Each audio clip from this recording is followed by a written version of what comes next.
Political analyst Peter Wickham remarked that Trump's victory, though unexpected for some, aligns with historical voter sentiments on national interest. He recalls the previous time that Trump was in office, that there was tremendous amounts of chaos and confusion. However, as it relates to the Caribbean, he expects similar patterns in Trump's upcoming term. What we would have seen is an outreach to some Caribbean leaders. I think at the time, the St. Lucian Prime Minister was one who went to the Mar-a-Lago meeting. That meeting was in many ways reflective of the attitude that Trump would take towards the Caribbean, both then and now. It was utilitarian.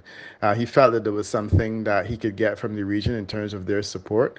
The regional leaders felt there was something they could get from Trump in terms of investment, and it was offered in that type of way. I think that if we look beyond that and you look to the isolationism that Trump practiced, the fact that he pulled out of the Paris Accord, I think that there's serious implications for countries like the Caribbean now because there will be more of that. Bear in mind, this result has reinforced all that Trump stood for before.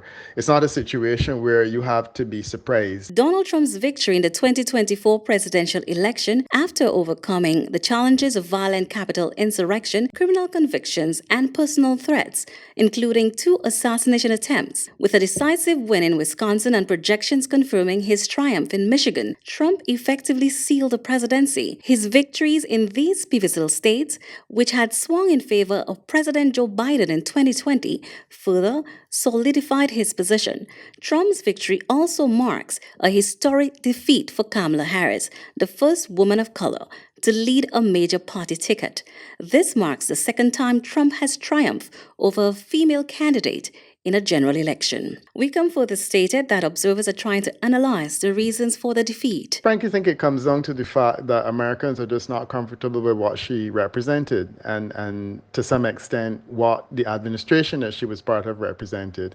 I don't know that one can say that it is a fault of hers or a poor campaign. I thought that she ran a reasonably good campaign, especially bearing in mind the amount of time that she had.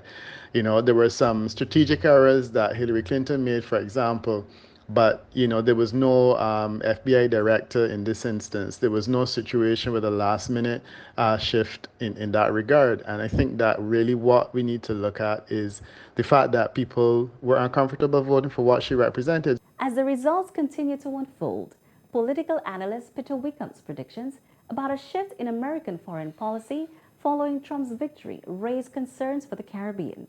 With expectations of increased isolationism, the region may face new challenges in its relationship with the United States.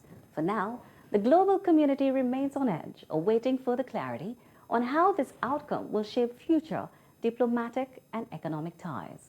Nigella Snack, MBC Prime.